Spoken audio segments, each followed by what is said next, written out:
So Steve,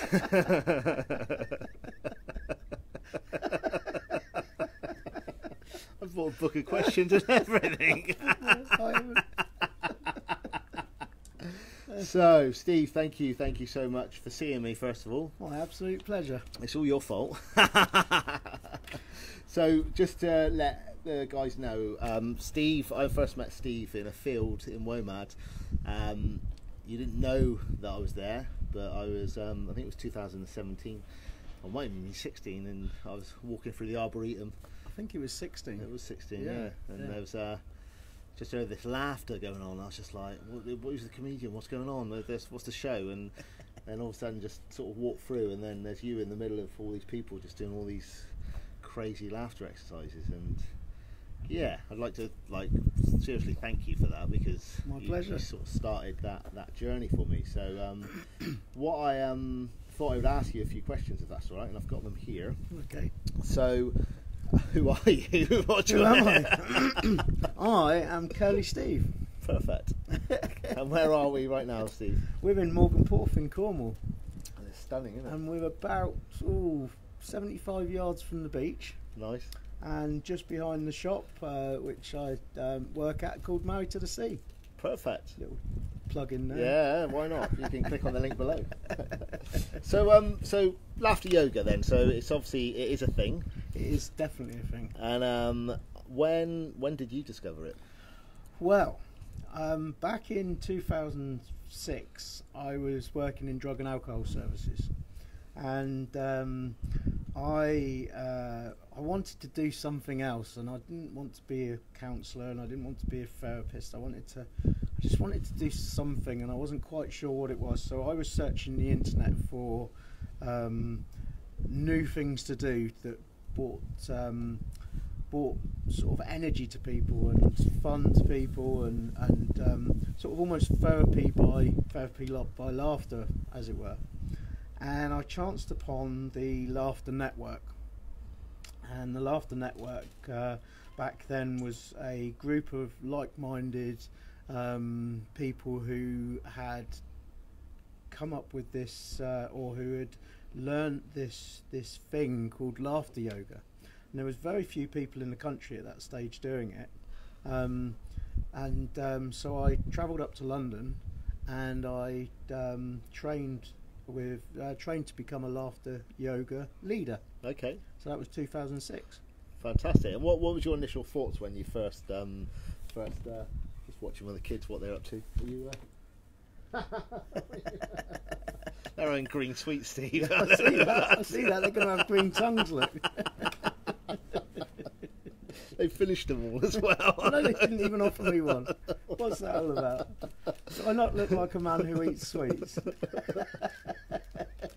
So what were your initial thoughts when you first went to the laughter yoga? Well, first of all, when I saw laughter yoga, I straight away bumped into Madan Kataria on was it YouTube back then? I can't even remember, but I bumped into Madan Kataria on the computer, and I was watching it, and this was just shortly after what's his name from Monty Python?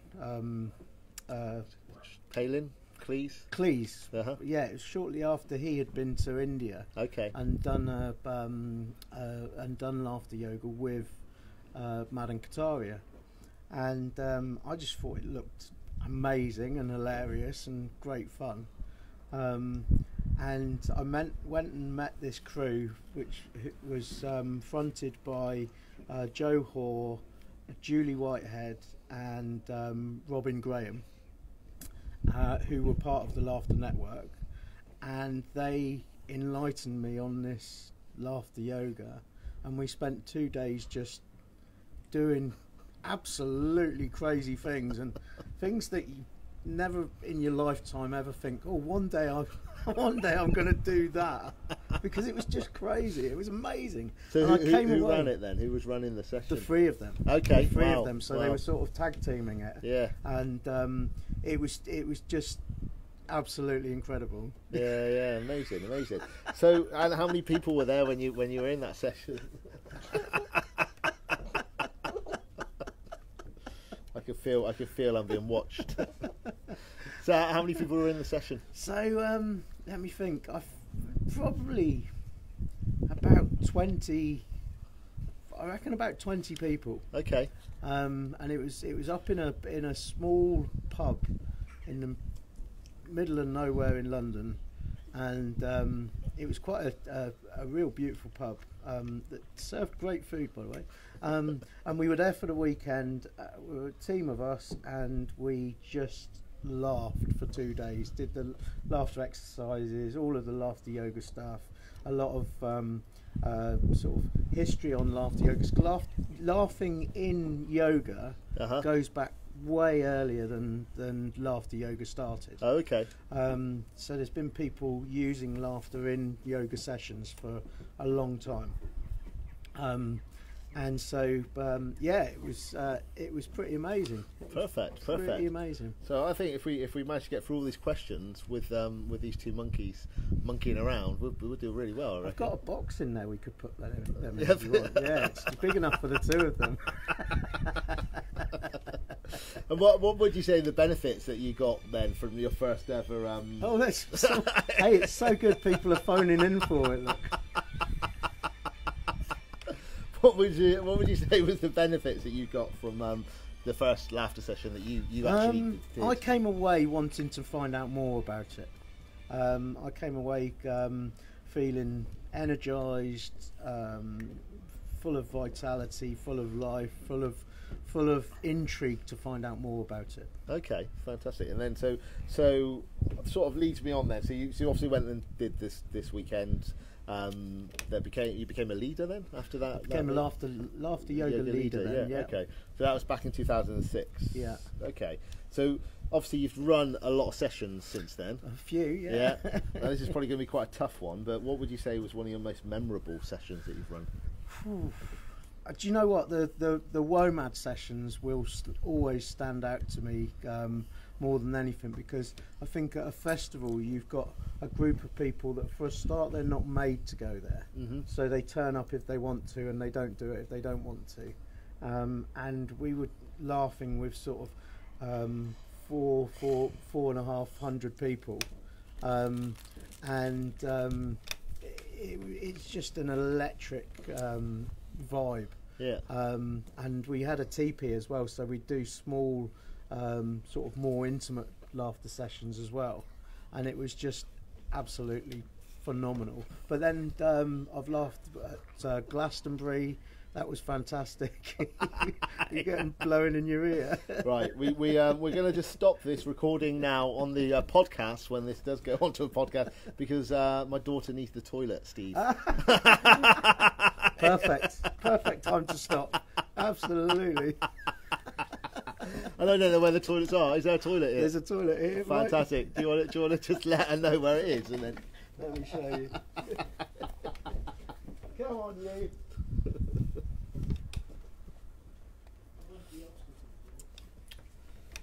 Welcome to this ad break. Today we're advertising Look green sweets to make your tongue green, and they're super sour. Only £1.50 from your local store. Right, Charlie Cann? Is the radio recording? It's recording. You going to say hello? Hello, my name's Charlie Cann. And what have you been doing today, Charlie? Surfing. You've been surfing. You have been surfing. Right, can we get Steve back on the giggle chair? Is that all right? Fantastic. Mine's the lead. Well done. Okay, so after that short interval, thanks for coming back. So we mentioned WOMAD and festivals. So festival gigs are probably the most memorable. Yeah, but also, I've done a lot of corporate gigs, and some of the corporate sessions I've done, I've been into on a and been pretty scared, because I'm working with a whole load of high-end executives wearing sort of top-end suits, and to go into a room full of people who don't look like they're going to don't look like they're going to laugh, and then they just get it and have a great time is pretty hilarious sometimes. Yeah, definitely. Charlie, can you stop doing that, please? Thank you, sir. This is so note to self, after, like, it's obviously the first podcast and live feed that I've ever done, interview with laughter, is maybe leave the children at home or in the sea Or in the box. in the box. Yeah. Fantastic. So your memorable sessions, that's fine. So what about your toughest? So yeah, I can tell you exactly the toughest session. The toughest session was my uncle and auntie had their 50th wedding anniversary, and they asked me to come and do a laughter session there. And so it was people that I had known people who had known me since I was born. Uh-huh. And I had grown up sort of respecting them as my elders and my family, and you know, all these different people. And we actually we had just done WOMAD, Okay. and I was at WOMAD with my son, my nephew, and we finished our laughter yoga session on the Sunday morning, and we had a couple of hundred people in the session, and it was brilliant. And it was the worst year for rain ever, and I was covered in mud, and I was wearing shorts for my session, and I didn't have any shoes on, so my legs from my knees down were covered in mud. And as we got near, everyone there was going to be suited and booted, so it was quite fun that we were turning up, been at a festival for 3 days, not showered, stinking, you know, like pretty dirty. And so I decided that I'd at least wash my legs. So I had this bottle of water, and I washed my one leg, and then I thought I had another bottle of water, and I didn't. So I went in with one clean leg and one dirty leg to a beautiful place it was at, and I walked in, and they had all just sat down to lunch. And they were all just about to do a speech, and we turned up and we walked in the front, and everyone turned around and looked at us with a proper state. And then we had lunch, and then did the laughter yoga session afterwards, and it was the absolute hardest session I've ever done. They got it, and, Yeah. and my uncle still comes up to me now, and he goes to shake my hand, and as he goes to shake my hand, Oh, that's brilliant. he does electric shock laughter. That's, yeah. So by the time you finished that session, you literally had dry mud all down. You probably couldn't peel Only it off your one leg hairs. One clean leg and one leg full covered in mud. Brilliant. That's brilliant. So obviously running lots of different sessions, lots of different people. Then you know you get approached by people at the end. You know where you've actually made a difference. And is there anyone that sticks in your mind? So I had this one lady who came to one of my sessions, and halfway through the session she went into hysterical crying, and so we were having a hysterical laugh, and we got aeroplanes flying over the top here, so excuse me if you can't hear me.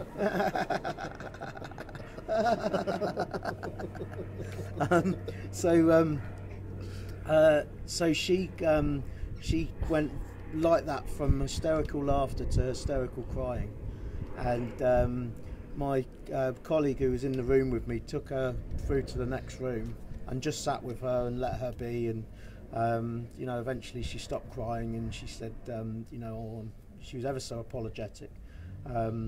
And my brief to my colleague was to just, if that happened, because I'd heard this happening before, just let it be, let the other person start to talk if they want to, or if they don't want to, just invite them back in the room if they're feeling like it, when they're feeling like it. Anyway, the lady came back in the room, and I said, would you like to have a seat, or would you like to join in? She said, I'd really like to join in again. And she joined in and did the rest of the session. Then about 6 months later, I got an email from her, and it was along the lines of she had this mental block that from a very young age, and she was in her mid-50s, so, you know, for 40 odd years she'd have this mental block that stopped her doing things on a daily basis. Wow. And since that cathartic experience, she had never had that mental block again. Oh wow. So effectively, I think that laughter and then that hysterical crying broke through that energy block, and cleared it. That's fantastic, isn't it? And she's never had it since. Wow. And that was quite special. Yeah. Mm. Well, it's I think once you do a laughter session, it's like it is a massive release, and you know when you first do one yourself, and you still get bits from doing obviously each session after that, but when you know that you've made some difference in someone's life as well, this must be really special. Yeah, and I think you know, the reasons, if you look into sort of the reason why we laugh, it's because we're shy, because we're embarrassed, because we're not quite sure of a situation, because we're scared, because we're sad.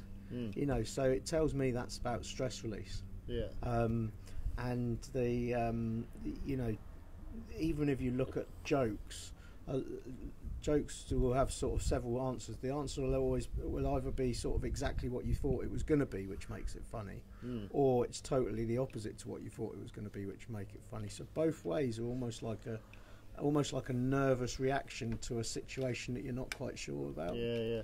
And that laughter, the whole motion of the body, you know, the doctors say, you know, you need to exercise. Yeah. Well, laughter is exercise, isn't it? Your whole body's going, you know, on a real good belly laughter. Your whole body's going, more so than if you're you know, running or doing whatever, isn't it? Yeah, definitely. So obviously there's lots of different exercises when it comes to laughter yoga. Yeah. And there's probably quite a few that I don't know still, but what would you say is your favourite exercise to run? If you could pinpoint one, and why do you think it is your favourite? Well, it's funny because in my sessions I say this next exercise is my favourite, and I do the exercise, and then I say this next exercise is my favourite, and then I do the exercise, and by the time I get halfway through the session, when I say this next exercise is my favourite, I get people going, the first one was your favourite, and I like them all, but I suppose a particular favourite for me, because it sort of continues through from one to the next, is where I start off with the rowing boat. And with the rowing boat, I'll always get people to put their life jackets on. And to this day, I've laughed with thousands of people, maybe even tens of thousands of people, and every time, without fail, everyone puts their life jacket on. Which is quite something when you're in a room with no water around. Yeah. Anyway, so do you demonstrate it then? Yeah. So rowing boat laughter, you start off, you put your life jacket on, you sit in your boat, and then you always row backwards, don't you? Because that's just the thing you do. You row backwards. Yeah. So what I could do is get people sort of naturally standing where they are to turn round so they're facing into the circle, and then start rowing.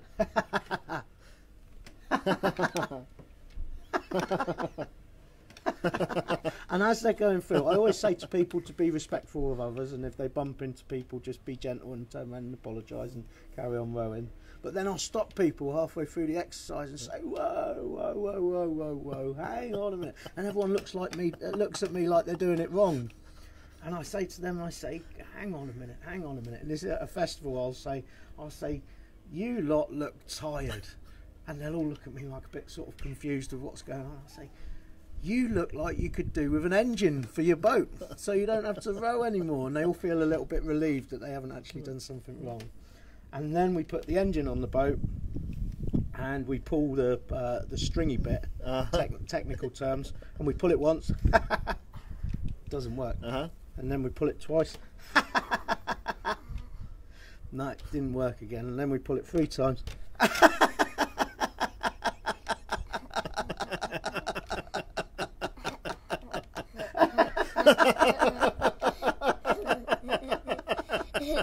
And then we grab hold of the throttle and go for a little drive around the room or the field or something, you know. Should we just quickly go around? Should we go around the chairs? Ready? Go on.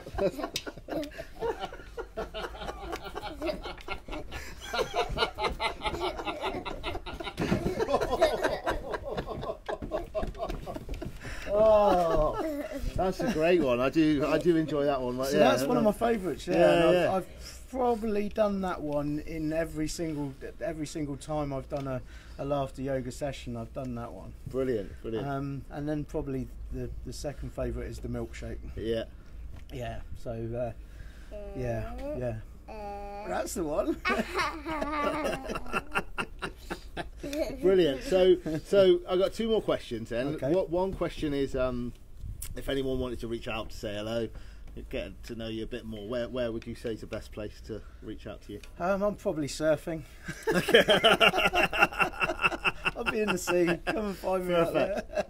Perfect. And the other thing is, do you think you're a ho-ho, a ha-ha, or a hee-hee? Well, there's a question which I could give you a proper answer to, because the ho-ho from the belly, the ha-ha from the chest, the hee-hee from the throat, I like to think I'm a combination of all three of them, which is somewhere up here, and it's sort of like a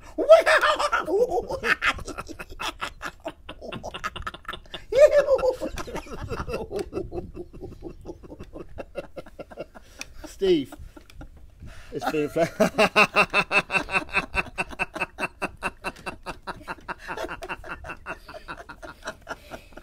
Oh, brilliant. Thank you so much. Right, we need to press pause.